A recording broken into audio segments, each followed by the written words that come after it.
Hola, bienvenidos a un nuevo video para mi canal. En esta ocasión traigo un nuevo video de fisiología en donde voy a hablar sobre la hormona insulina. Quise hacer el video de insulina como tal porque quiero próximamente hacer un video sobre diabetes mellitus, pero para hablar de diabetes mellitus hay que tener bien en claro cómo funciona la hormona insulina, ¿ok? Entonces esta fisiología la dividiré en tres partes. Esta primera parte hablaré sobre las generalidades, qué es el páncreas tanto exócrino como endocrino, así como su vascularización e inervación, ¿ok? También voy a hablar sobre la insulina en cuanto a su estructura, su síntesis, la secreción y el receptor que tiene de insulina, la insulina, ¿va? Y en otro video hablaré sobre el mecanismo de acción en el hígado, en el músculo y el tejido adiposo. Y también hablaré sobre el glucagón. Y por último, hablaré un poco sobre la fisiología en cuanto a la diabetes mellitus, ¿ok? Que obviamente está muy involucrada la insulina. Entonces, para comenzar, el páncreas se va a dividir en dos porciones, en una porción exócrina y una porción endocrina, ¿ok? La porción exócrina va a sintetizar y secretar enzimas digestivas y bicarbonato que se van a ir a la luz intestinal, mientras que la porción endocrina, que es la que más nos importa para este video, está comprendida en los islotes de Langerhans, que los podemos ver acá. Si nos damos cuenta, todo esto de acá, de amarillo, es el páncreas. Entonces, si le realizamos un corte y acercamos la imagen, vamos a ver los islotes de Langerhans, que están acá. Estos islotes de Langerhans contienen 4 células principales. ¿Qué van a hacer estas? Las células alfa, que van a secretar glucagón, las células beta, que van a secretar insulina y péptido C principalmente, las células delta que van a sintetizar somatostatina y por último las células F que van a sintetizar polipéptido pancreático. Para este video, obviamente, las células más importantes van a ser las células beta, ¿ok? Y ya después cuando hable del glucagón, un poco las células alfa, ¿ok? Pero para este video los importantes van a ser las células beta, que van a sintetizar y secretar insulina y péptido C, ¿ok? Entonces aquí podemos ver como tal el islote de Langerhans, en donde podemos ver que como tal las células beta pancreáticas se localizan más por todo el centro, si nos damos cuenta, y ya en la periferia aparecen las otras células, como las podemos ver acá. Aquí aparecen las otras células, ¿va? Y bien, entonces esto en cuanto a las porciones del páncreas.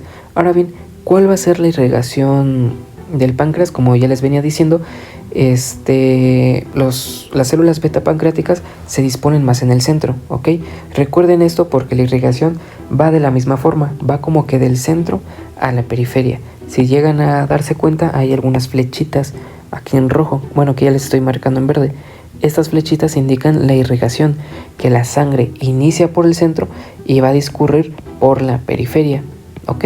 Y esto es importante para la comunicación entre estas células.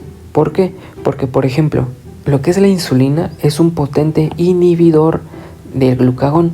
Entonces, cuando se secreta insulina de una célula y gracias a la irrigación se va hacia la periferia, entonces cuando pasen por las células alfa que secretan glucagón, entonces va a inhibir esta insulina al glucagón como tal, ¿ok? Entonces por eso es importante conocer la irrigación como tal que tiene este islote de Langerhans, del centro a la periferia. Ahora ven, la inervación también es importante a la hora de ver sobre la síntesis y pues cómo se inhibe esta síntesis, ¿ok? De las hormonas. Vamos a tener dos tipos de inervación, la simpática y la parasimpática. La parasimpática les puse aquí un signo de positivo porque la parasimpática estimula la síntesis y secreción de insulina, ¿ok? Entonces, parasimpática estimula gracias a fibras que liberan acetilcolina, ¿ok? Acetilcolina. Entonces, parasimpática estimula la síntesis y secreción de insulina gracias a las fibras de este sistema parasimpático que van a secretar acetilcolina. Ahora bien, vamos con la inervación simpática. Aquí les puse un signo de negativo y un signo de positivo. ¿Por qué? Porque dependiendo las fibras con las que inerven, hay dos tipos de fibras. Miren, tenemos las fibras alfa adrenérgicas y beta adrenérgicas, ¿ok? alfa y beta adrenérgicas. Las fibras alfa van a inhibir, ¿ok? Van a inhibir esta síntesis y secreción, mientras que las fibras beta van a estimular esta síntesis y secreción de insulina, ¿ok? Entonces es muy importante también hablar de la inervación. Entonces, parasimpática, gracias a la acetilcolina, estimula la síntesis y secreción. Y la simpática, dependiendo de las fibras, si es alfa adrenérgica, inhibe esta estimulación, y si es beta adrenérgica, estimula, ¿ok? Ya. Ahora bien, pasando con la comunicación entre estas células que encontramos en el islote de Langerhans, ¿cómo son? Pues vamos a tener comunicación humoral, que es la de irrigación, que ya les había dado el ejemplo de que la insulina inhibe al glucagón, gracias a que la sangre pues va de centro a la periferia. Vamos a tener también comunicación célula-célula, gracias a uniones en hendidura entre estas células. Y vamos a tener la comunicación nerviosa, que es la que ya les estaba mencionando acá, de la inervación simpática y parasimpática. Ok, ahora sí, pasamos a lo que es la insulina. ¿Para qué nos va a servir la insulina? Pues para regular el metabolismo de los hidratos de carbono, aquí se ve feo, pero es hidratos de carbono, lípidos y proteínas en sus 3 dianas, en el hígado, en el músculo y en el tejido adiposo, ¿ok? Entonces la insulina va a actuar en el hígado, en el músculo y en el tejido adiposo para regular este metabolismo de hidratos de carbono, de lípidos y de proteínas. ¿Esto en qué momento lo va a realizar la insulina? Pues lo va a realizar principalmente en la ingesta, pero también tiene que ver con lo que es los periodos de ayuno. Ok, ya más adelante vamos a entender esto. Ahora bien, la insulina en general, ¿qué hace? O sea, en general, en el hígado, en el músculo y en el tejido adiposo, ¿qué hace? Primero, ya ven de que cuando comemos nosotros, por ejemplo, un pan que tiene carbohidratos, este pan pues lo consumimos, se transforman en estos carbohidratos, se transforman por último a glucosa. Esta glucosa viaja por sangre, que hace que a la hora de comer aumenten los niveles de glucosa en sangre, porque pues obviamente consumimos carbohidratos. Entonces esta glucosa en sangre, ¿qué es lo que va a pasar con esta? Gracias a la insulina provoca que en estos 3 tejidos, en el hígado, en el músculo y en el tejido adiposo, pueda entrar la glucosa a estos tejidos y realizar muchas funciones, como lo vamos a ver más adelante. Entre ellas es producción de energía, producir ATP. ¿Ok? Entonces en el hígado, músculo y tejido adiposo se utiliza la glucosa, gracias a la insulina, para producir ATP. Pero por ejemplo, en muchas de las ocasiones comemos muchos carbohidratos, por ende la glucosa va a ser mayor. Entonces, una vez que ya utilizamos lo necesario para obtener energía, y si aún sobra glucosa, entonces se va para reserva en forma de glucógeno, principalmente en el hígado y en el músculo, ¿ok? Y poco en el tejido adiposo. Entonces, entran, por ejemplo, 100 de glucosa y solo se ocupó 20 de energía. Bien, entonces 20 de energía.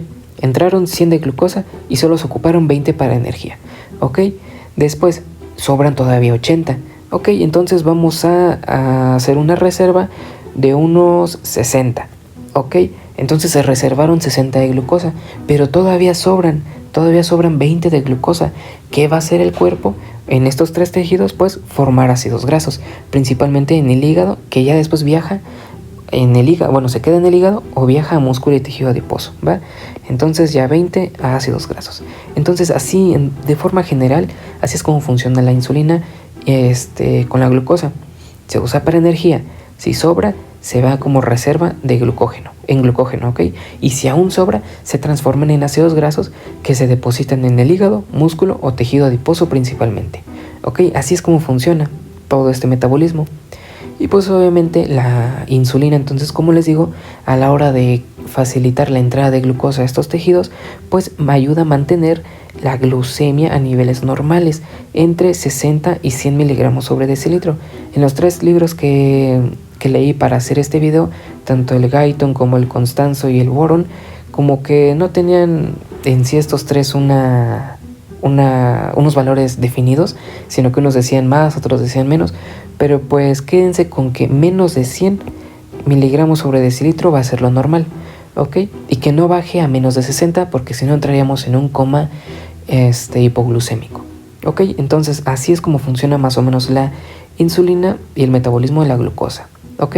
Ahora sí, vamos a empezar con la síntesis de insulina. ¿De dónde viene la insulina? Pues bien, viene del brazo corto del cromosoma 11. Ahora bien, pasamos a esta imagen. Aquí están los genes, ¿ok? Hagan de cuenta que ahí están los genes. ¿Qué es lo que pasa? Viene un ARN mensajero que está acá y agarra estos genes. Les echa una leída, los observa. ¿Para qué? Para que después, junto con el ribosoma, generen cadenas. Estas cadenas aquí en el núcleo vienen siendo la preproinsulina, ¿ok? Entonces empezamos con preproinsulina. Después esta preproinsulina se va al retículo endoplásmico. Aquí, gracias a muchas enzimas, le van a empezar a darle forma a esta preproinsulina, convirtiéndolo así en esto que vemos acá, que es la proinsulina. Entonces, núcleo, preproinsulina, retículo endoplásmico, proinsulina, en donde nos damos cuenta que tiene 3 dominios: el dominio A, el dominio B y el dominio C, o también conocido como péptido C, ¿ok? Después, ya una vez acabando en el retículo endoplásmico de darle forma, pasan al aparato de Golgi, donde otras enzimas le van a dar otra vez forma y también le van a cortar ciertos pedazos. ¿Para qué? Para que al final en el aparato de Golgi se excrete un gránulo secretor y ya tengamos la insulina. Entonces, preproinsulina en el núcleo, retículo endoplásmico se convierte en proinsulina y después en el aparato de Golgi y en los gránulos de secreción ya aparece la insulina. ¿Y cómo es que está formada la insulina? Pues está formada por los dominios A y B, que están unidos por puentes disulfuro, como lo podemos ver aquí, las heces que están marcadas, ¿va? Pero también encontramos el péptido C, que fue separado de lo que antes era la proinsulina, ¿ok? Con sus 3 dominios juntos. Ya la insulina se separaron y solo queda la A y B juntos por puentes disulfuro y el péptido C queda separado. ¿Y por qué es muy importante el péptido C? En realidad no se conoce a ciencia cierta bien la función del péptido C, pero sí tiene una forma clínica muy importante. Porque miren, recordemos de que la insulina pues se secreta del páncreas, ¿va? Bueno, ese es mi páncreas, todo feo. Bueno, le voy a dar mejor una forma, porque es algo así el páncreas. Algo así. Entonces este es mi páncreas, ¿ok? Y se secreta la insulina junto con el péptido C. ¿Y a dónde va? Va a la circulación portal. Va primero al hígado. Y recuerden que yo les dije que uno de los tejidos diana de la insulina es el hígado. Entonces cuando pasa en el hígado, la insulina ya se queda aquí el 60%. Por ende, para el 40% restante ya se va a la sangre. Por eso es de que si, por ejemplo, intentamos averiguar los niveles de insulina en sangre de un paciente, van a estar bajos, pero no es de que no secrete adecuada insulina, sino que la mayoría de las veces, bueno, en todas las veces, la insulina pasa primero por el hígado, pero aquí se quedan ya el 60%, porque les digo que es el tejido diana principal de la insulina, o bueno, en el que primero pasa, y el resto, el 40%, ya se va para todos los demás tejidos. Entonces, ¿para qué nos sirve el péptido C? El péptido C sí igual pasa por el hígado, pero sigue su camino, el 100% de péptido C. Quiere decir que para nosotros conocer los niveles de insulina que fueron secretados, necesitamos conocer los niveles de péptido C que fueron secretados, porque si se secreta un péptido C, se secreta una insulina. Si se secretan 20 péptidos C, se secretan 20 insulinas, ¿ok? Pero como les digo, como la insulina se queda el 60% en el hígado, va a ser muy difícil saber cuánta insulina se secretó. Por eso es de que utilizamos los niveles de péptido C para saber cuánta insulina se secretó, ¿ok? Entonces esa es la importancia clínica de como tal el péptido C. Ahora bien, ya tenemos ahí los gránulos de secreción de la insulina, ¿ok? De insulina y de péptido C, allí en espera a que alguien o algo estimule como tal al páncreas y se liberen estos gránulos. Ahora vamos a pasar a ver la secreción de estos gránulos, ¿va? Entonces, ¿cuáles son los principales mediadores de secreción de la insulina? Principalmente los niveles de glucosa. Cuando hay mucha glucosa, se libera más insulina. Si bajan los niveles de glucosa, disminuyen los niveles de secreción de insulina, ¿ok? También otros estimulantes de la secreción de la insulina son los aminoácidos, al igual que el sistema nervioso autónomo. Como les dije, el sistema nervioso parasimpático, gracias a la acetilcolina, es el que estimula, y el sistema nervioso simpático también, pero gracias a sus fibras beta adrenérgicas. ¿Ok? A sus fibras beta adrenérgicas. También va a estimular la síntesis de insulina, el glucagón y pues algunas incretinas. ¿Ok? ¿Cómo funcionan estas incretinas? Como los podemos ver aquí, GLP-1 y GIP. GLP-1 es el péptido similar al glucagón 1 y GIP es el péptido insulinotrópico dependiente de glucosa. ¿Ok?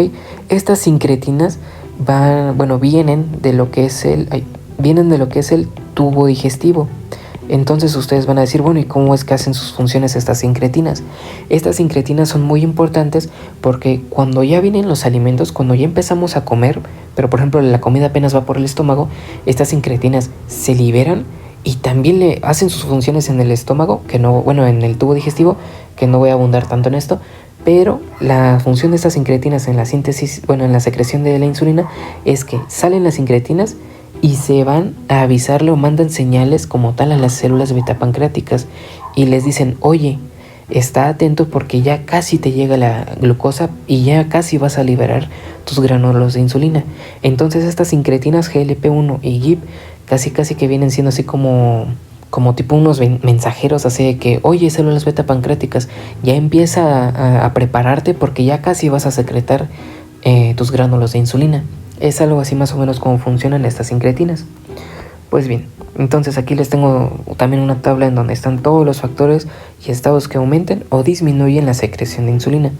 El aumento de la glucemia, o sea de la glucosa en sangre, estimula la secreción de insulina, mientras que la disminución de la glucemia la disminuye.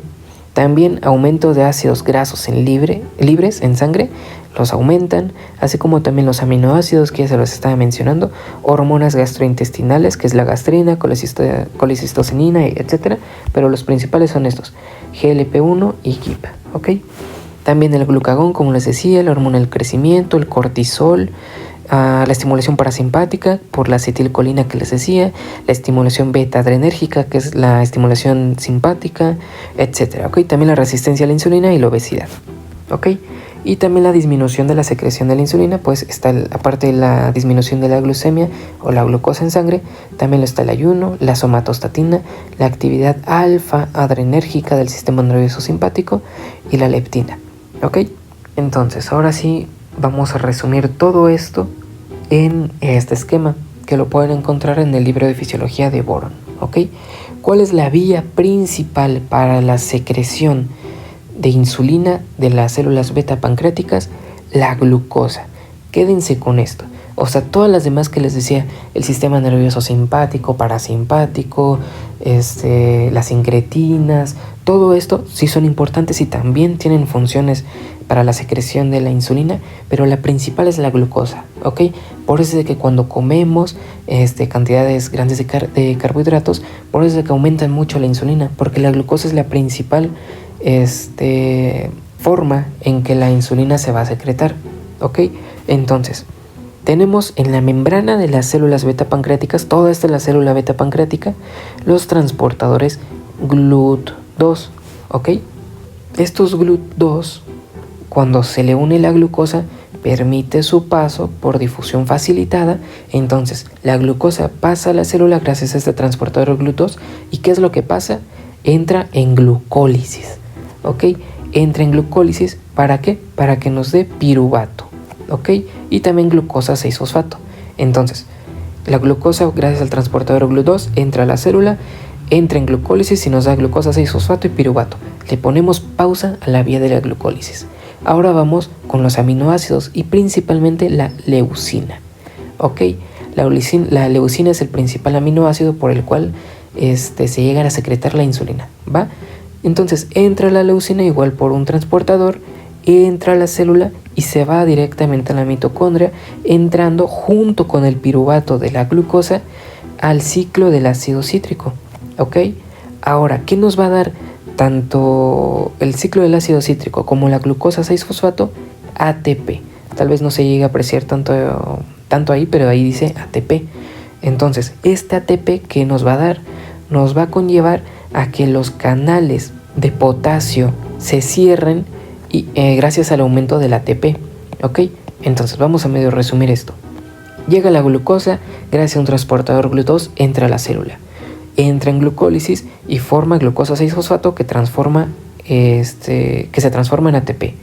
Llega el piruvato que entra al ciclo del ácido cítrico y también un aminoácido conocido como leucina entra al ciclo del ácido cítrico, lo cual nos va a dar más ATP. Entonces este incremento de ATP hace que los canales de potasio que están aquí en la membrana se cierren. Ahora bien, el potasio es positivo, entonces normal, sin aumento del ATP, ¿qué es lo que pasa? Que el potasio salga, ¿ok? Mientras este canal está abierto, el potasio va a ir saliendo y saliendo y saliendo, provocando que la célula siga negativa, ¿ok? Pero ¿qué es lo que pasa cuando se cierra este canal? Provoca que los niveles de potasio aumenten intracelularmente. ¿Y qué es lo que pasa? Que la célula se vuelva menos negativa, por lo tanto entra en despolarización. Esta despolarización llega hasta los canales de calcio dependientes de voltaje, los cuales se abren y el calcio que estaba aquí afuera entra a la célula. ¿Y qué va a pasar con este calcio? Llegue al retículo endoplásmico y libere más calcio. Esto se conoce como calcio induce a calcio, ¿ok? Calcio induce a calcio. Entonces, ¿qué vamos a tener con este calcio que ya está aquí en el citoplasma? Que los gránulos que ya estaban listos con insulina y que ya en espera del estímulo se vayan para afuera. Entonces este calcio hace que se movilicen estos gránulos hacia afuera y gracias a una exocitosis se libera la insulina, ¿ok? Entonces esta es la vía principal como tal del uso de la glucosa junto con la leucina, ¿ok?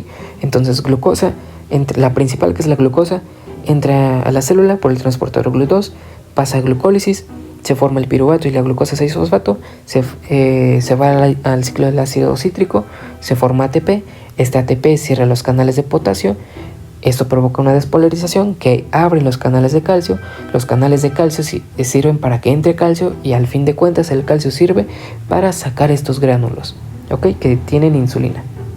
Ahora bien, tenemos las otras vías que les estaba mencionando, pero que tampoco voy a abundar tanto en esto. Aquí, por ejemplo, para estímulo tenemos a los agonistas beta adrenérgicos y también tenemos el glucagón, que son pues iguales estimulantes para la secreción de esta insulina. Estos dos receptores están acoplados a proteínas GS, por lo tanto actúan con la adenilato ciclasa, lo que provoca un aumento del AMP cíclico.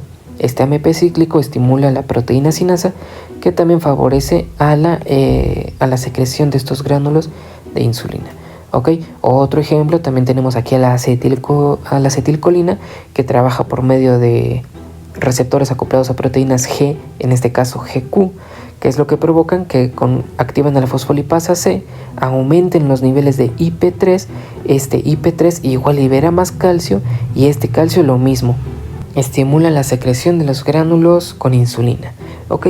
Y así está medio resumido todo lo que yo les había dicho acá, ¿ok? Y bueno, no tan resumido pues, pero sí como que entendimos que todo esto que les había mencionado acá aparece en la práctica, aquí en esta imagen, ¿va? Si acaso no se ve como tal la función de las incretinas, pero como les digo, estos simplemente avisan a las células de que ya se vayan preparando, ¿ok? Porque ya se acercan los carbohidratos. Entonces, esta es la síntesis y la secreción de la insulina. Ya por último, tenemos entonces que la insulina, una vez secretada, viaja por sangre. Ya les había dicho que el 60% de la insulina secretada se queda en el hígado y el 40% restante ya se va a otros tejidos, ¿ok? Entonces, ¿cuál es el receptor de insulina? Es una tirosincinasa y forma, por decirlo así, la conformación beta, alfa, alfa, beta. Y vamos a tener 4 dominios de estos receptores de insulina. Todo lo que les voy a encerrar de rojo son los receptores de insulina, ¿ok? Entonces, todo eso es el receptor de insulina que están como tal acoplados a una tirosincinasa, que son enzimas, ¿ok? ¿Qué es lo que va a pasar aquí? Tenemos, como les digo, 4 dominios. 2 dominios beta que están dentro de la membrana y sobresalen un poco de ellas, tanto fuera y dentro de la célula, como lo podemos ver acá, en estos cachitos de acá. Y también tenemos 2 dominios alfa, acá. Entonces, beta está unido con alfa por puentes disulfuro, alfa está unido con alfa por puentes disulfuro y alfa está unido con beta por puentes disulfuro. Por eso es de que les decía que tienen la conformación de beta, alfa, alfa, beta. ¿Ok? Y pues obviamente están unidos a tirosina sinasa. Por eso es que se les denominan receptores tirosina sinasa. ¿Va? Y bien, entonces la insulina viaja por sangre y ¡pum! Llega a sus receptores que se unen en los dominios alfa. ¿Va? ¿Qué es lo que pasa? Estos receptores se activan y activan a la tirosina sinasa, que es fosforila. Bueno, ojo, estos dominios beta se van a autofosforilar. Haz de cuenta. Bueno, recapitulemos un poco. Llega la insulina y llega por estos dominios alfa, ¿va? ¿Qué es lo que va a pasar? Los dominios beta se van a autofosforilar. Este autofosforila a este a este a este y a este, hasta que lleven la actividad a las enzimas tirosina sinasa, ¿va? ¿Y qué van a provocar estas enzimas tirosina sinasa?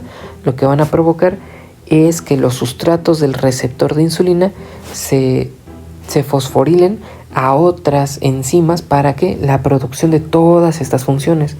Ok, entonces en otras palabras, este receptor, cuando se le une la insulina, activa a más enzimas intracelulares. Ok, así para que quede más fácil.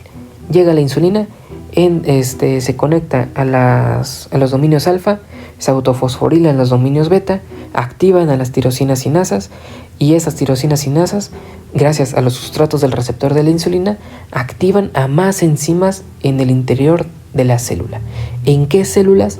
Pues en sus diana, en el hígado, en el músculo y en el tejido adiposo. ¿Ok? Así es como funciona la insulina en cuanto a su receptor. ¿Ok? Y bueno, ustedes van a decir, bueno, pero entonces, ¿qué funciones o qué va a realizar esta insulina en estos tres tejidos?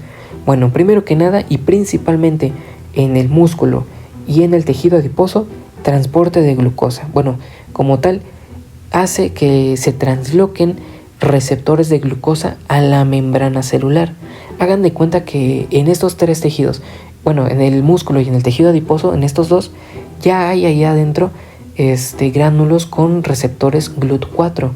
Estos GLUT4 van a servir para que entre la glucosa a la célula, al músculo y al tejido adiposo. Pero no va a pasar esto siempre y cuando no haya insulina.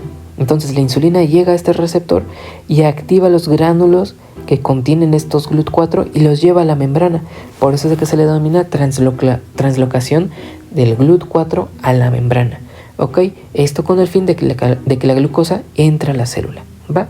¿Qué otras funciones encontramos? Síntesis de proteínas, síntesis de grasas, síntesis de glucógeno y crecimiento y expresión de genes. ¿Ok? En general, esas son las funciones de la insulina. Y que aquí las podemos ver en un resumen. Aumenta la captación de glucosa al interior de la célula, como les digo, gracias a que translocan este receptor GLUT4 a su membrana. Aumenta la formación de glucógeno, disminuye la glucogenólisis, etc. Son muchas funciones que ya en el siguiente video voy a hablar más a detalle en cuanto a sus tres tejidos, en el hígado, músculo y tejido adiposo, y al final ya podremos entender más esta tabla de acá. ¿Ok? Entonces este fue todo por la primera parte de fisiología de la insulina. Aquí les dejo las 3 referencias que utilicé para este video y los que siguen. Y pues si les gustó denle like y suscríbanse para nuevos videos en mi canal. Gracias.